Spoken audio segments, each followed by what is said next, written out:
Hello and welcome to the DM Sports Talk Network. This is the Roommate Debate Podcast, trying out a new intro, make things more interesting and, more upbeat and fun.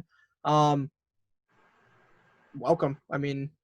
Big week in sports, a lot of stuff happening, lots to talk about. The NBA is back. We talked about this last episode. Really, really excited for that. A lot of new developments with players and Kyrie Irving being insane. But other than that, how you doing, bud? I was doing good until about an hour ago. We received news that Pro Bowler offensive guard Brandon Brooks for the Philadelphia Eagles, has torn his Achilles and will miss the 2020 NFL season. Mm-hmm. That is it's really upsetting because he's just been phenomenal these past 3 years ever since he's been in Philly. 3 Pro Bowls in a row. You got your Quentin Nelson and Zach Martin, probably your 2 top guards of the league. And then right after that, Brandon Brooks is right in that discussion. And it's going to be a big piece to fill in that offensive line. He is one of the Eagles' best players. Last year, he's tremendous, and it stings. It's going to sting. We're not even close. We're like 6 weeks out from training camp. Yeah. He's already went down. It's really upsetting. He's one of our biggest offensive threats we have. Yeah, he's not really replaceable or anything. He's a special kind of offensive guard. He's one of the best, and can't really replace that at all.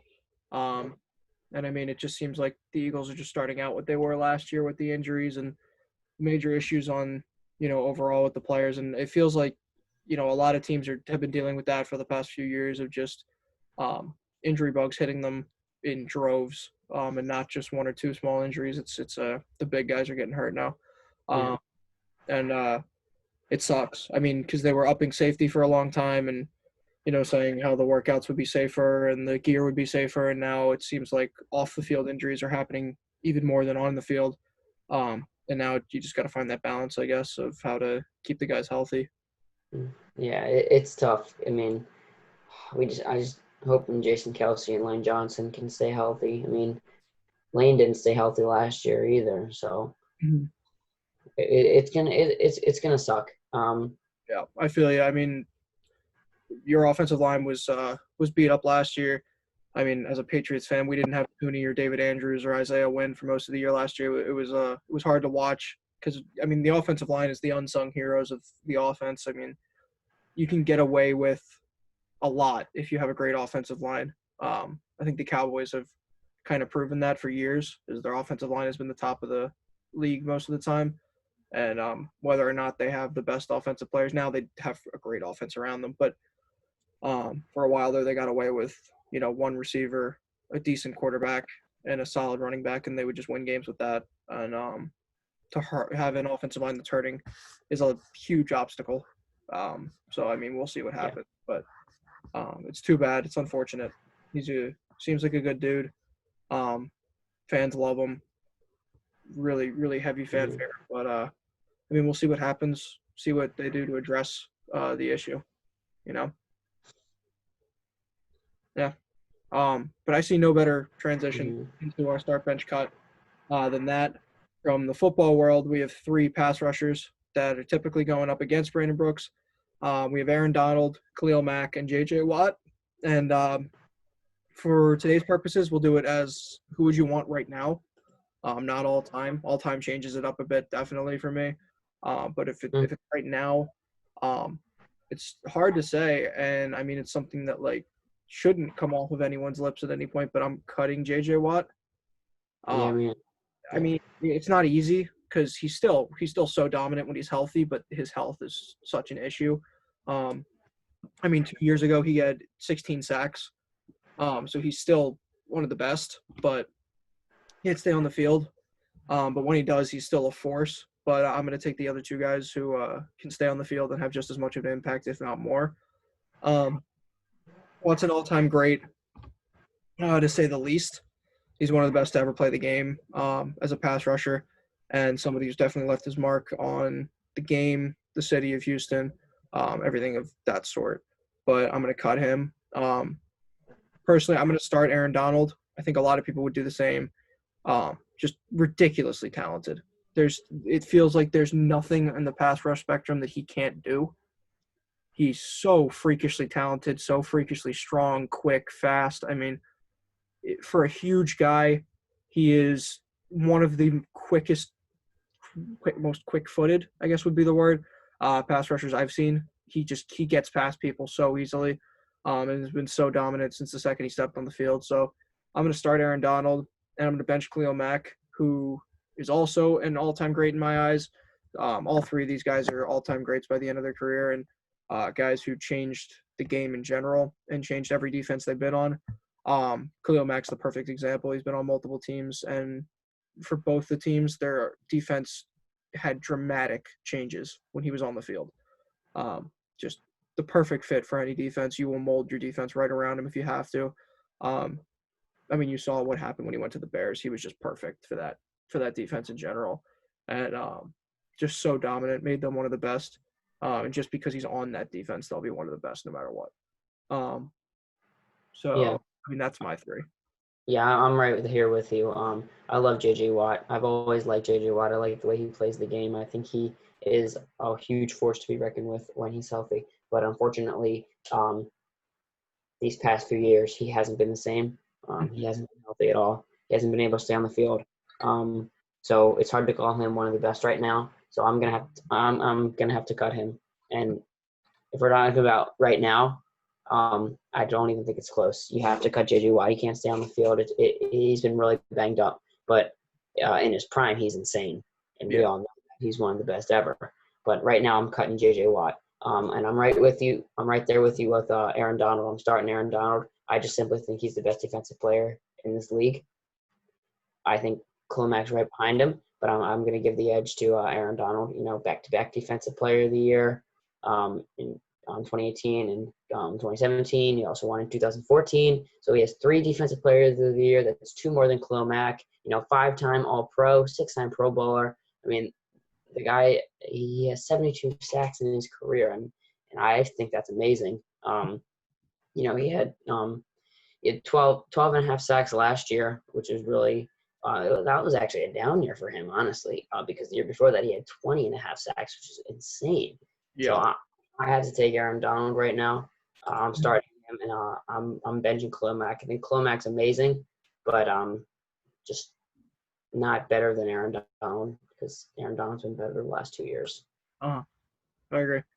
I mean, all three dominant in their prime, and I mean, even now, JJ Watt when he's on the field is still a complete force. But if but a big if he's on the field. And I mean, you saw the stress it put on him when he didn't have Jadeveon Clowney last year with him. It changed the way he played. He was guarded a little bit differently because he's not as quick as he used to be. He's still freakishly strong, fast, extremely talented, but he's just not the same he used to be. And I mean, it's unfortunate because I mean, watching him was one of the best things. It was fun to watch him as a pass rusher in general. So it sucks to not be able to see that anymore, but it's understandable with age. Things are going to change, you know. Agreed. Yeah.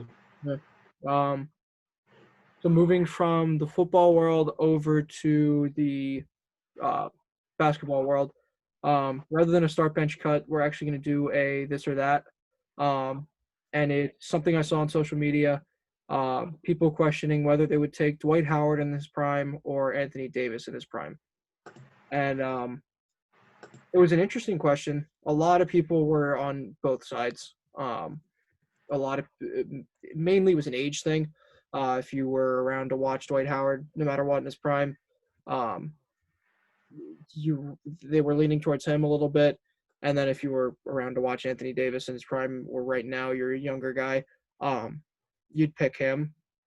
But looking further at everything, I mean, I'm going to be honest. I was compelled by the Dwight Howard people for one reason.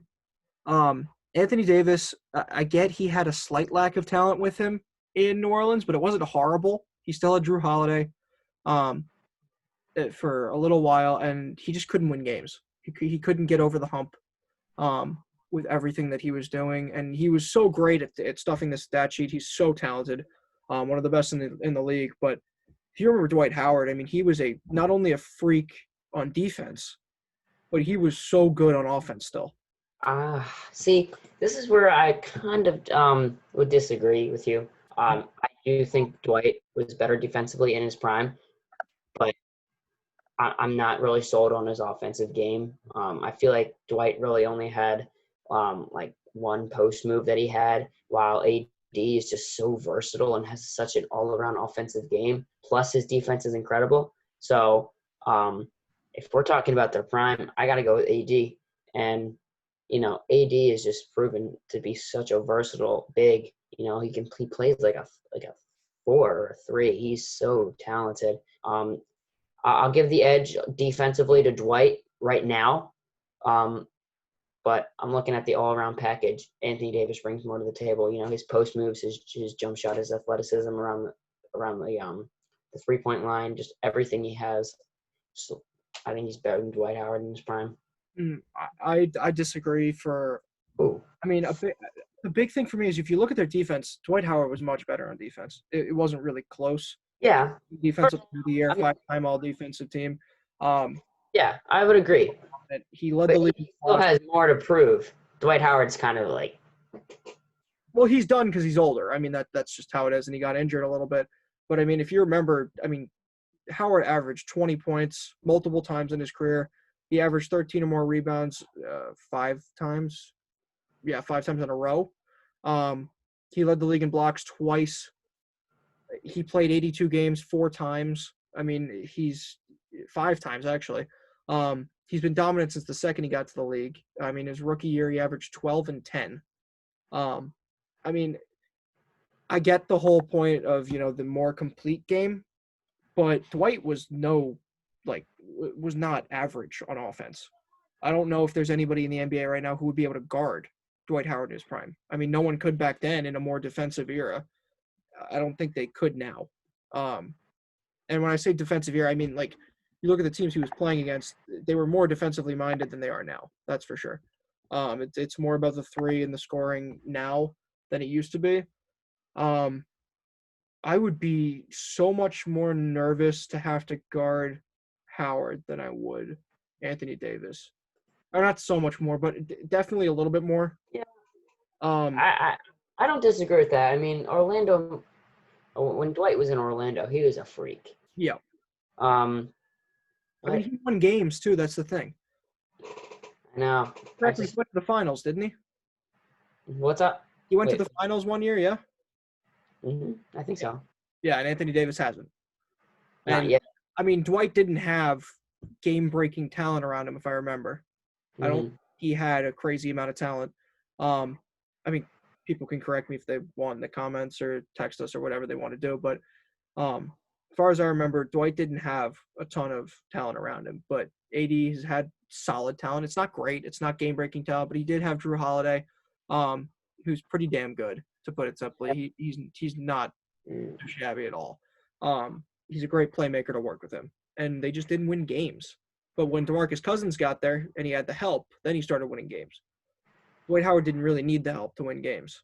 That's the thing. So, I would probably take Dwight by an edge. I don't think it's a hands down, but I would definitely take him by an edge.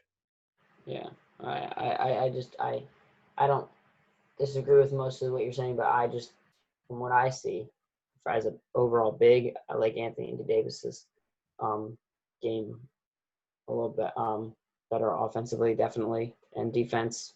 Yes, Dwight, but AD is also incredible on defense, so I'm taking AD. Okay. I mean, I like AD. I think he's a little bit overrated as a winner. He needs help.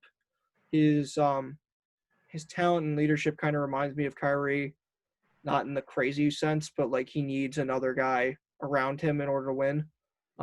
That's been proven. When he doesn't have the help around him, he can't lift the team to be better, like a LeBron or a Steph or any of those guys can do, just like Kyrie does. So I'm going to take Dwight Howard here. A lot of people were arguing about this in the comments there, but a lot of people's arguments about Dwight being a winner and being so underrated on offense for his scoring ability, that pushed me over the edge. Mhm.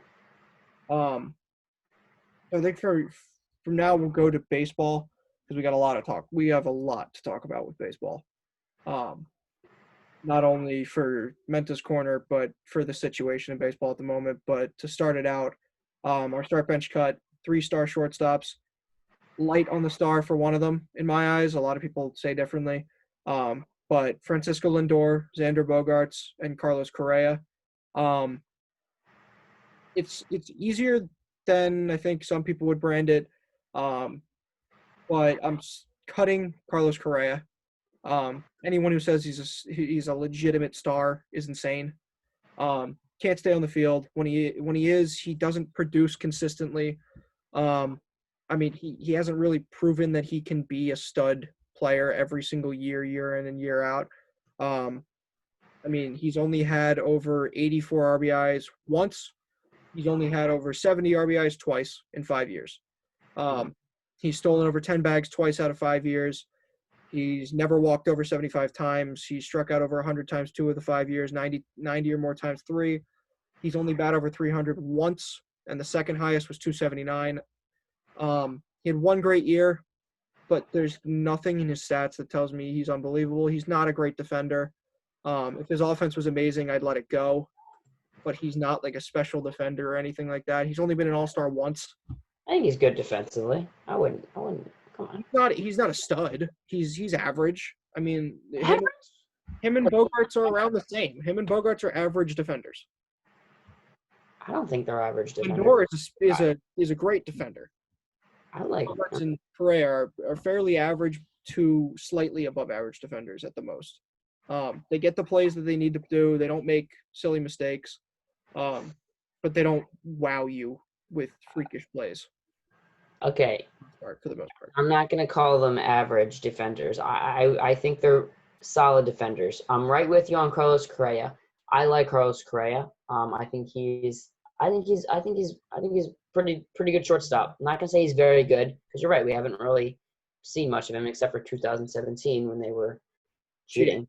And he was an all-star for the only time in his career. He hit like 315 or something. He went off. So yes, I'm right with you. I'm gonna cut Carlos Correa. He's debatably a top. I don't know if he's even top 5 shortstop right now. Not top 5 anymore at all. I don't think.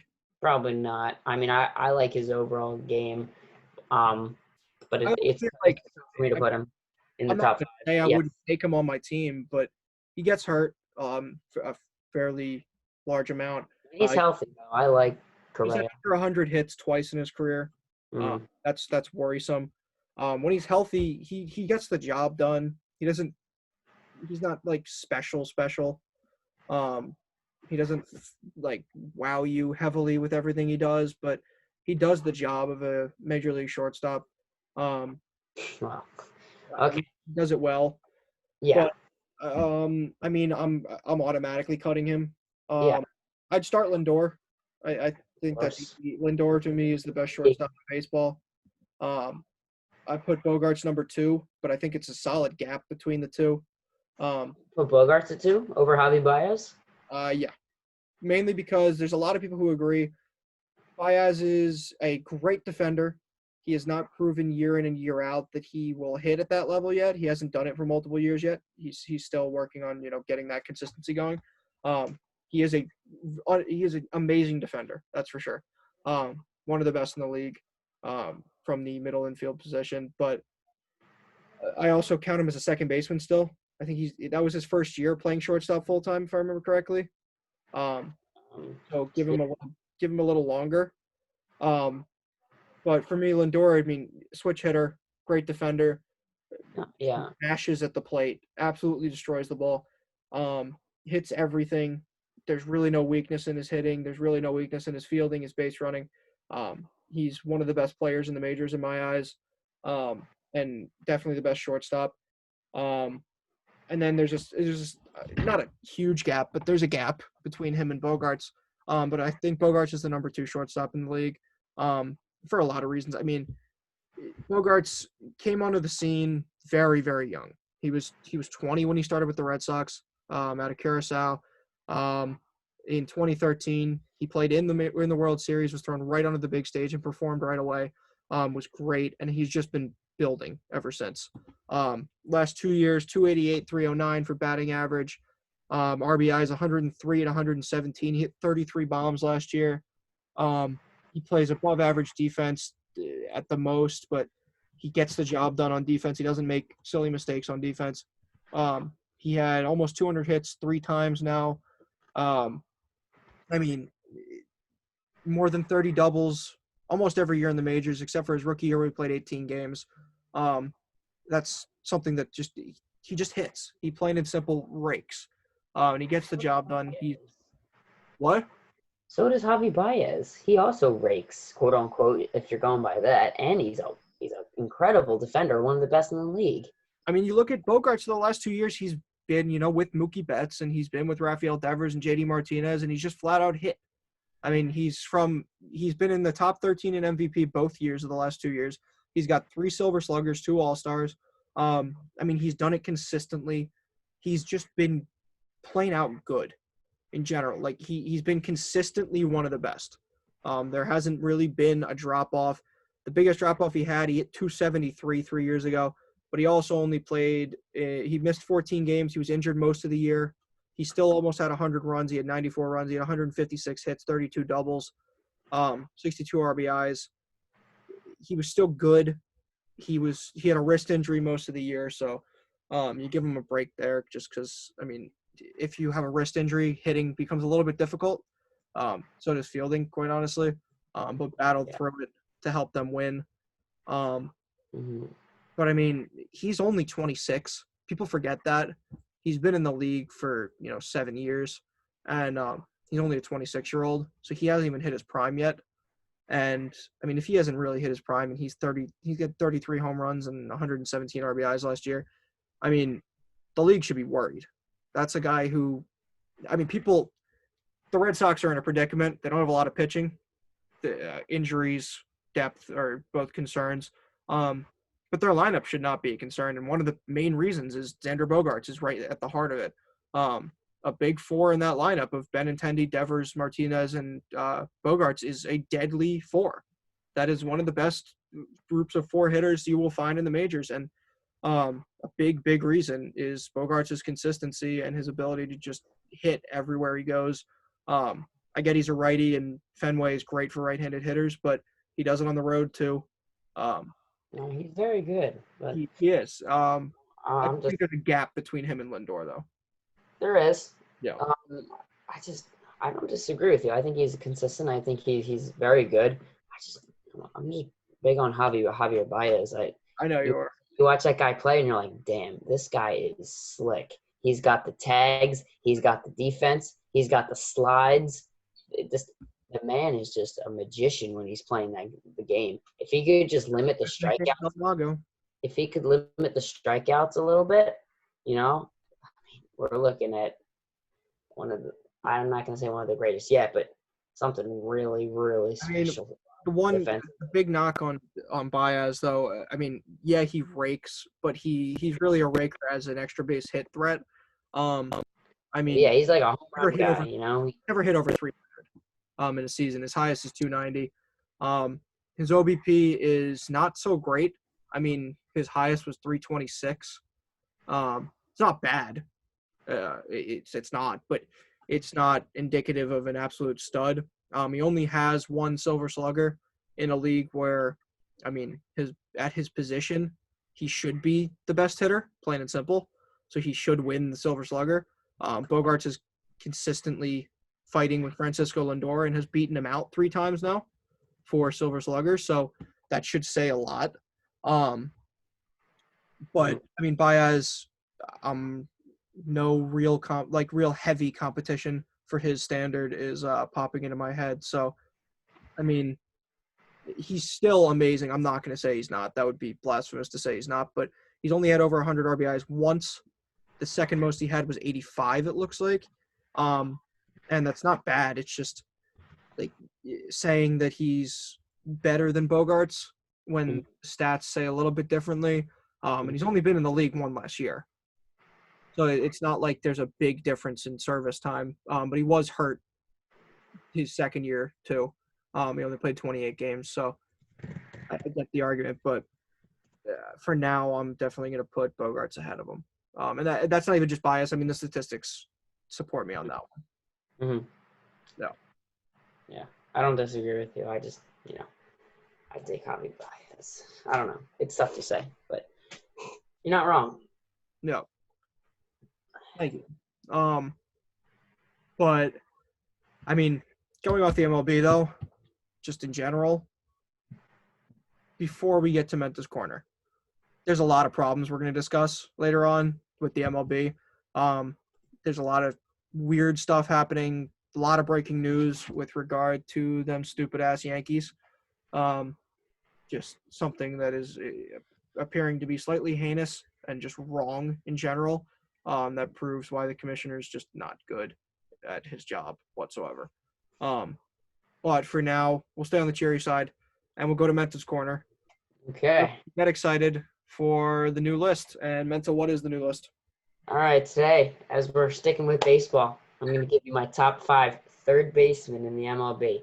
This position is absolutely loaded besides outfield. I think it's the second most loaded position in the MLB besides outfielders, obviously. Before I make this list, honorable mentions go out to Rafael Devers, Matt Chapman, and Manny Machado. Coming at number 5, I'm going to go with Chris Bryant. I'm going to go with the guy who's won an MVP.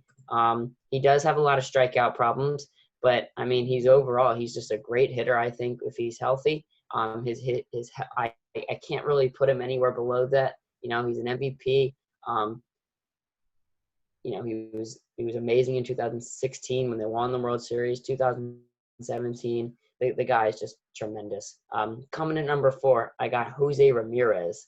Jose Ramirez had a bit of a down year last year, so putting him at number 4 it's hard because I think when he's on, he is up there. He's like top 3.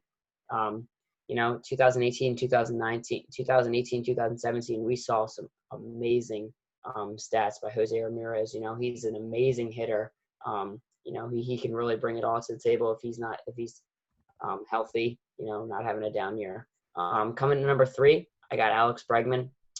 A lot of people might disagree with me on this because he's an Astro, but I really think he's a stud. Last year he was just insane. He had 41 home runs and 112 RBIs. He did not hit over 300, but 296 is still pretty damn good. The guy's just a stud. He's number 3 for me. Coming in number 2, I got Anthony Rendon. Do I really have to explain myself? He just hits the lights out of the ball. He was amazing last year all throughout the playoffs. He had 319 last year with 34 RBIs and 134 homers and 126 RBIs, which is amazing.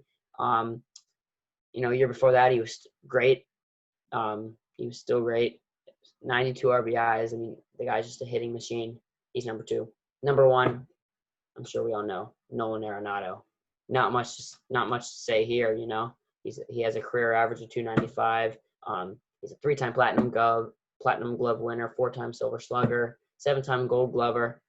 He hasn't won an MVP yet, which I would love to see, but he's been an all-star since 2015. The guy's amazing. He's one of the best defenders in this league. It's really hard to put anybody else above him defensively. Maybe like Matt Chapman, but he's definitely number 1 for me. Okay. Who'd you have at 3? Alex Bregman. Okay. I'm okay with 1 and 2 for sure. It's really hard to not take Bregman right now. It's hard to say no to Bregman, but I mean, if you look at the stats, when all the cheating reportedly started and ended were his best times by far, and it wasn't close.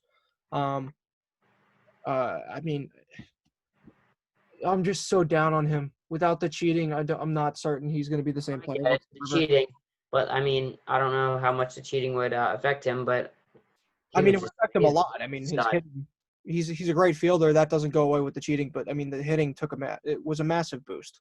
That's not debatable. I mean, they almost won MVP last year besides Trout. I know, but they were probably still cheating. I mean, the cat's still out of the bag. They can't prove it, but I mean, if the cheating's working, why would you stop? Yeah. I mean, if you're trying to win another World Series, wouldn't you keep going? So, I mean, logically, he probably was still cheating, and that's why his stats, I feel like, go out the door a little bit. They have to take a hit. Um, I'm fine with him at 3 for now. I think he's going to take a hit. If he doesn't, then awesome, because I do like him. As a player, he's very, very talented. But we don't know how much of that talent was a part of, the cheating or anything. But Jose Ramirez being 4 is awful. Awful? Awful. Look, he was great for 2 years. He was. I'm not dissing him after one bad year. Okay, the It's man 2 bad is years. amazing. It's 2 bad years. He batted 270 After- years ago. He hit 270. He went from hitting over 300 both years and looking like the best third baseman in baseball behind Nolan Arenado to hitting was the second best third baseman in 270 baseball. or under. I mean, he was rough last year.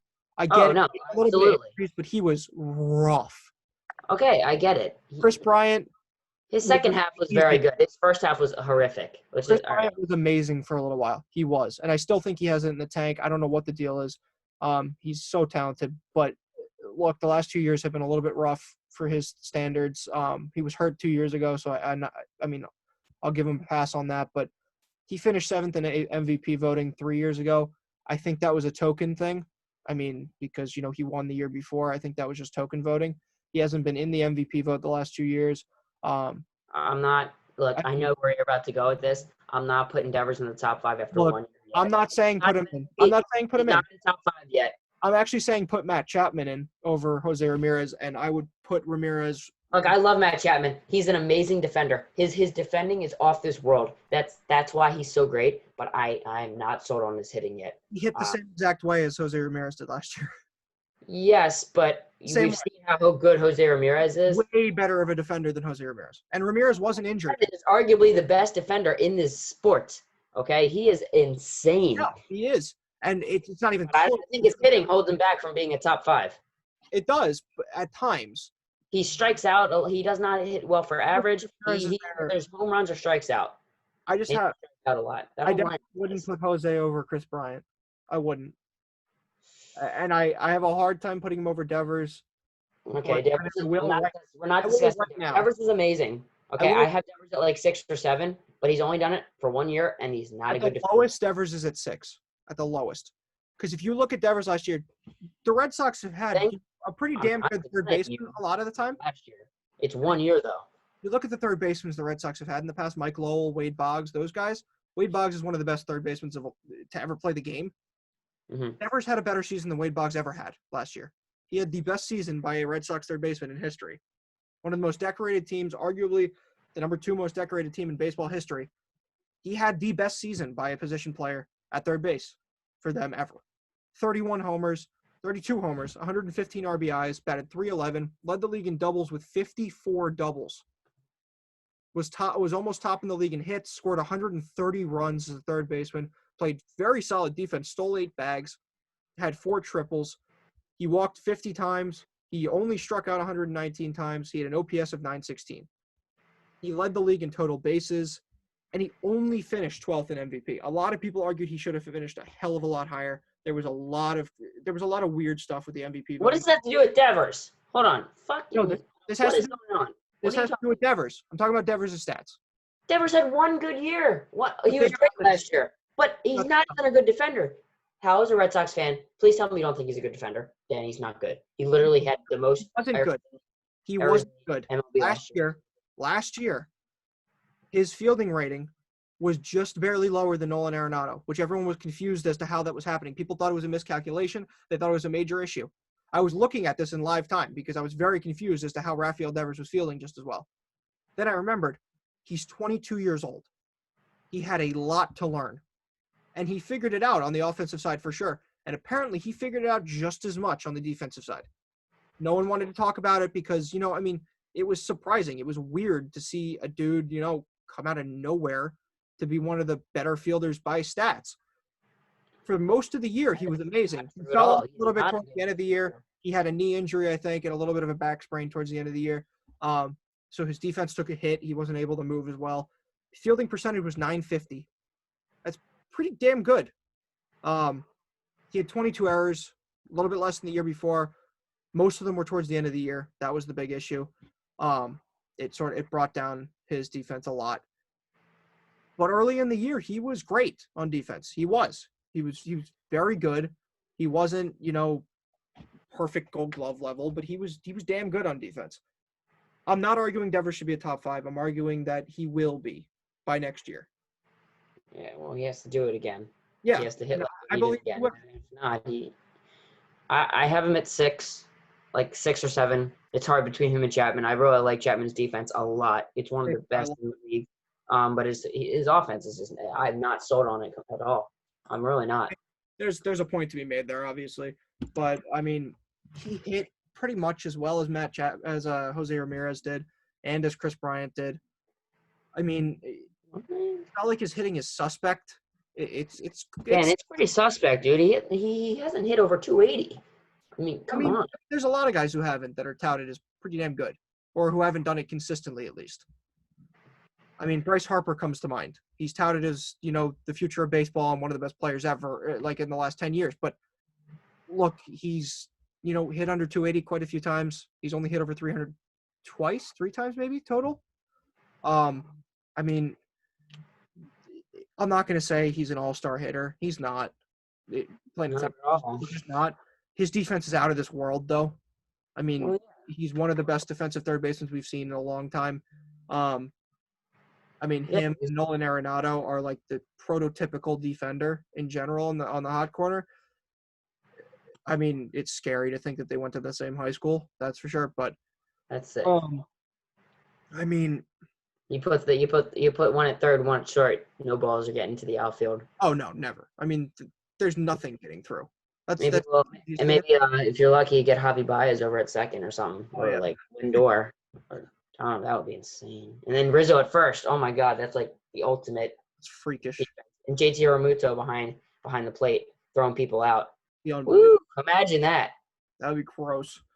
You got like Arenado. Like if he has like a bad throw, like Rizzo will scoop it with his eyes closed. I could just imagine that.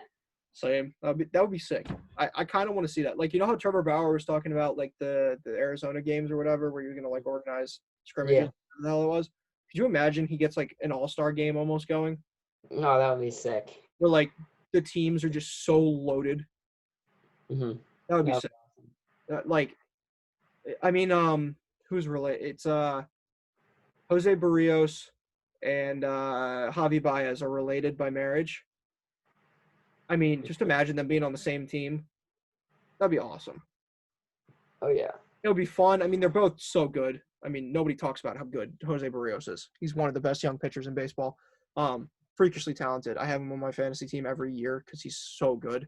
And he goes so low. I don't know why. He's a strikeout machine, and he throws so many innings because he's just that good. But I mean, it would be so cool if Bauer had gotten that together. That would have been awesome. I wish that had happened. But I mean,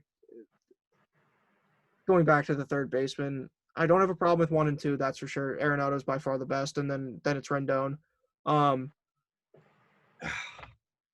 Bregman, I'm fine with leaving him at 3 now. I think that's going to drop drastically right away this year, if the season even happens, which we'll get to soon. Who do you have at 4? Please tell me you don't have Matt Chapman at 4.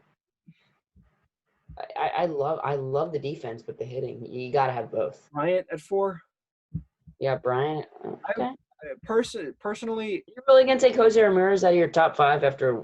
I have him at 6. I have Ramirez as like barely 6. Like he should. Barely. Dude, he had one bad first half. He lit it up the second half, but this first half was so bad that his overall average just wasn't good because he was literally hitting 190 after the first half of the season.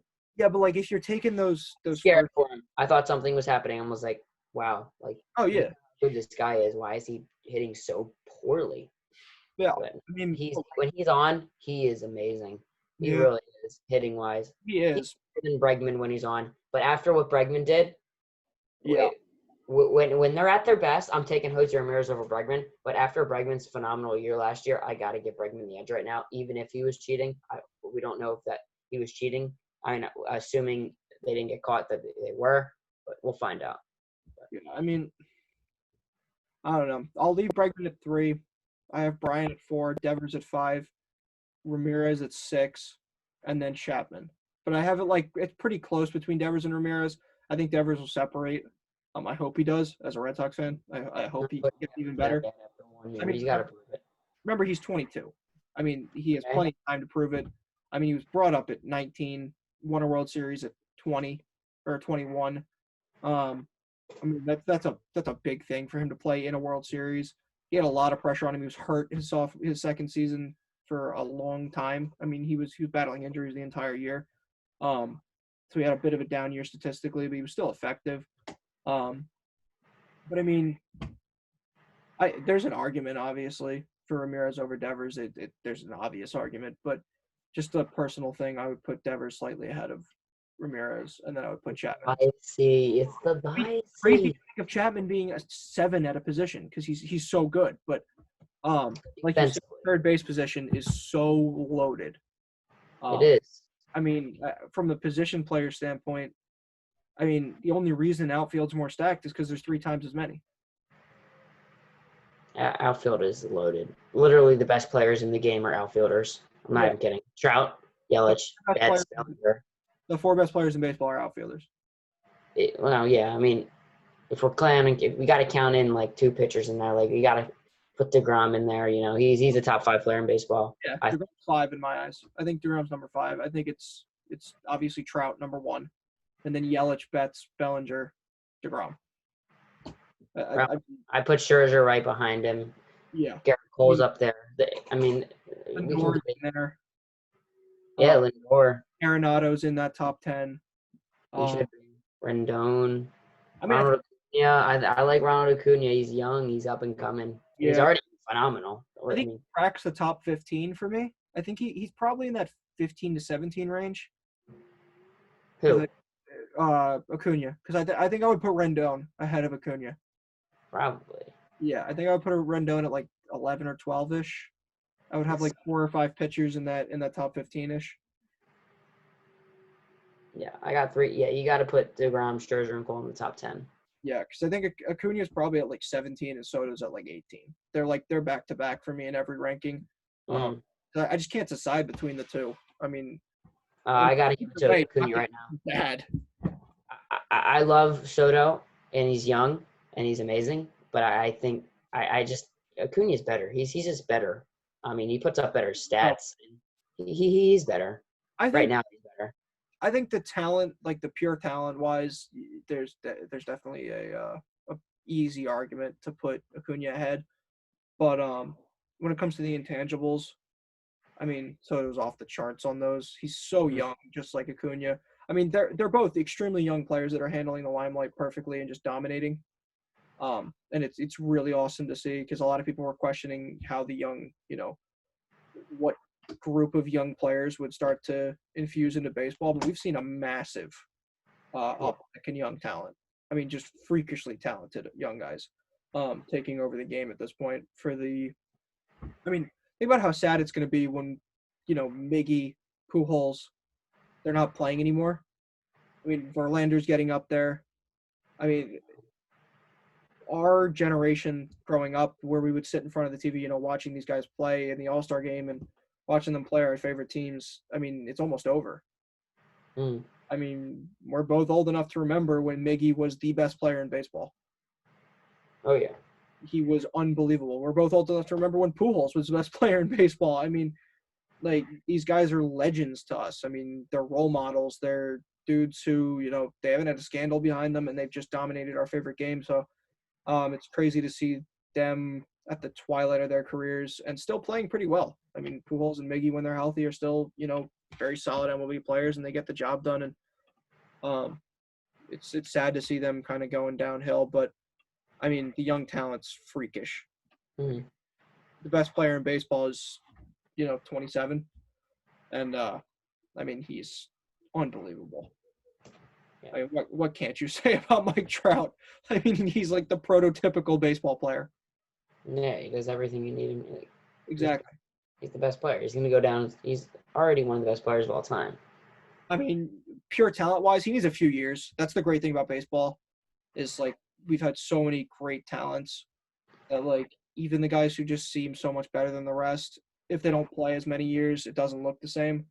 I mean, he's so good. I remember when he broke his wrist and he was still second in MVP Yeah. behind Jose Altuve. He missed That's how great he 23 was. games, and his season in those games before that was like just good, was good enough to put him in the top two.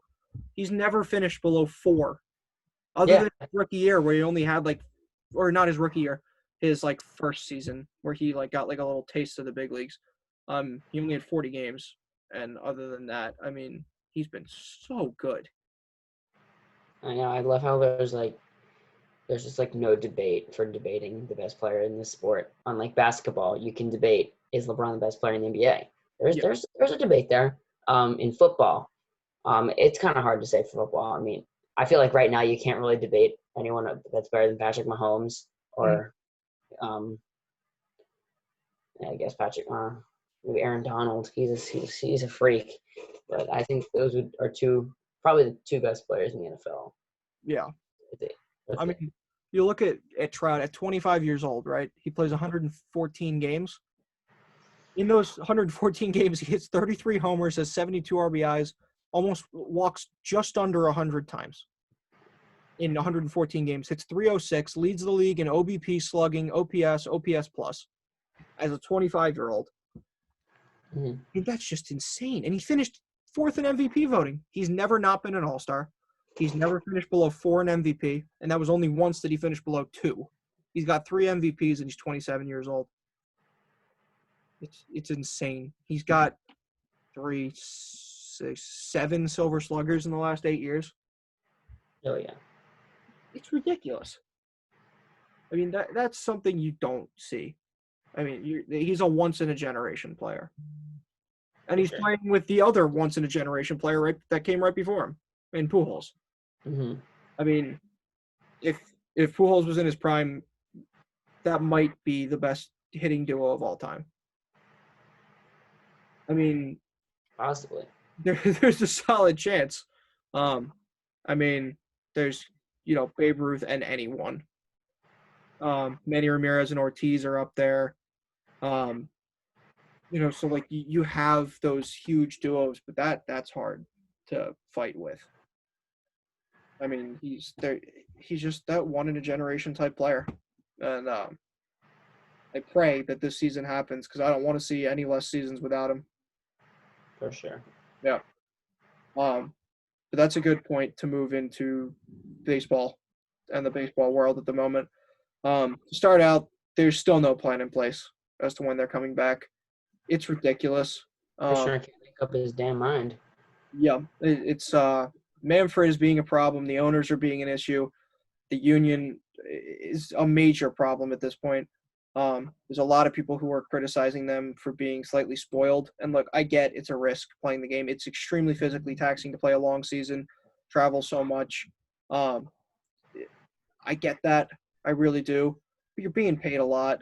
And the reason you play professional sports for most of them and the good ones is you play it because you love the game. You don't play it just to make the money. Like, I get it's a job too, and you're supposed to make money. But even at that prorated salary where you're getting, a percentage of it, you're still getting more than the average American. You're still getting a lot of money. You're not hurting in any way money-wise. I mean, the chances of you getting a career-ending injury in a short season are very low. I mean, the chances of you getting a career-ending injury in a long season are very low.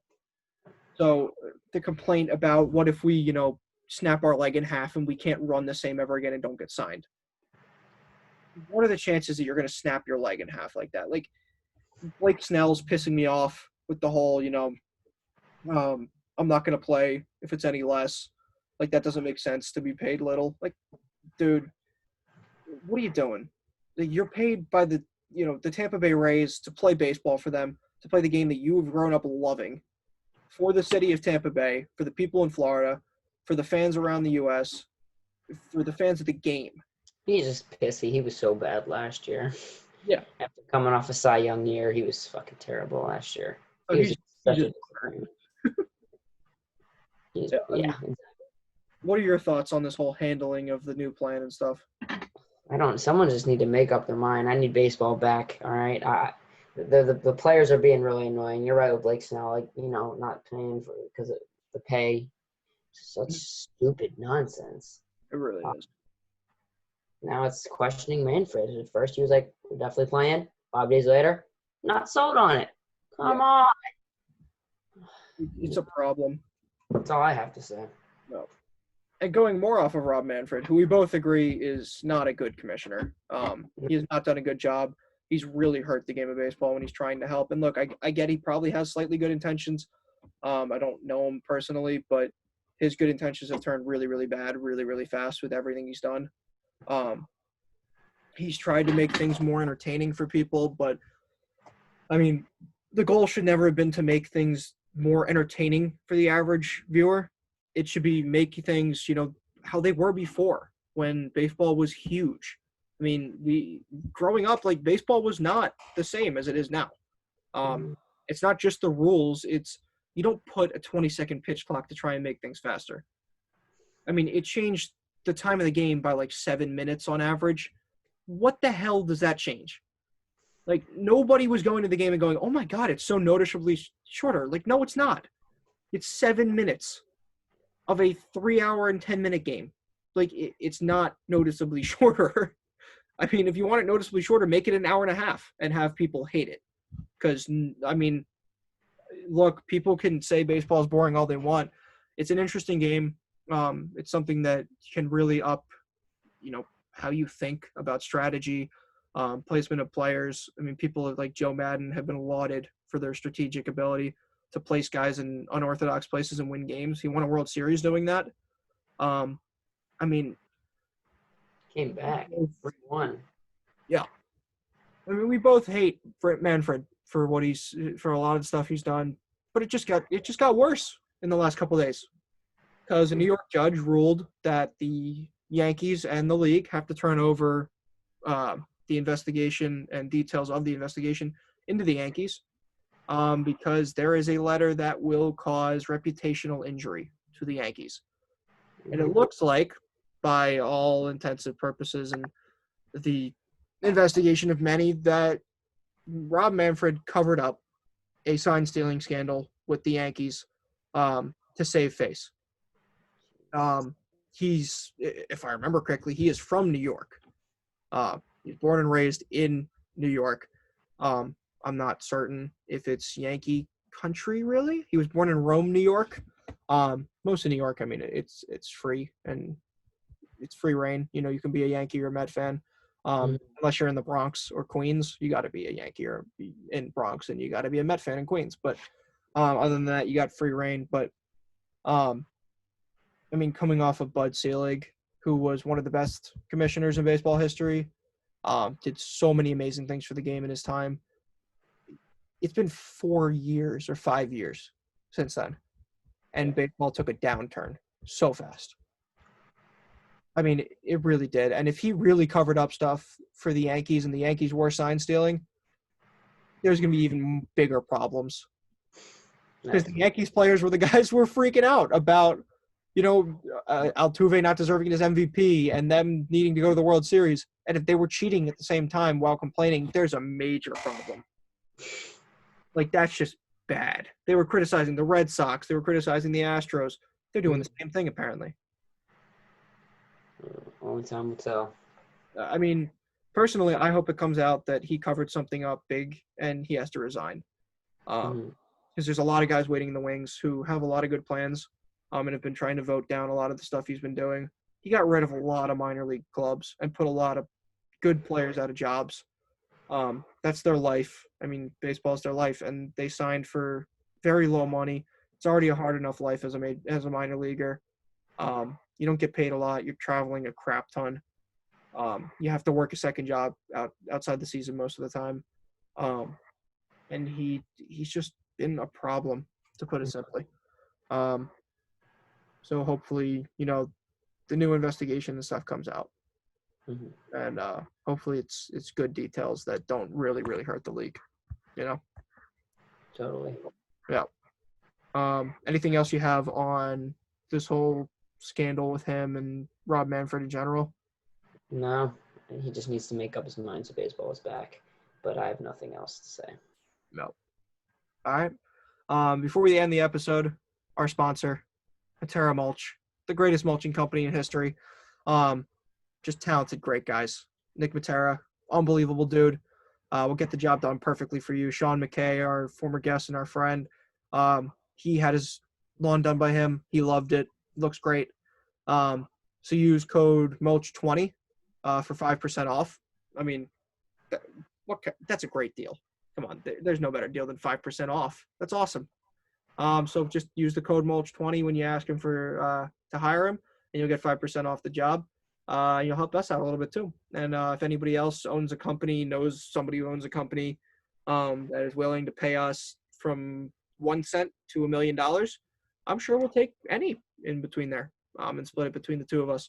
So yeah, thanks everybody for listening. Let us know in the comments on YouTube or on our Instagram post. DM_Sports Talk is our Instagram, and our YouTube is the DM Sports Talk Network. Yeah, you can find us on any podcast app as well. So thanks, guys. Thanks for listening. Thanks, everyone. And we'll see you on Wednesday, too.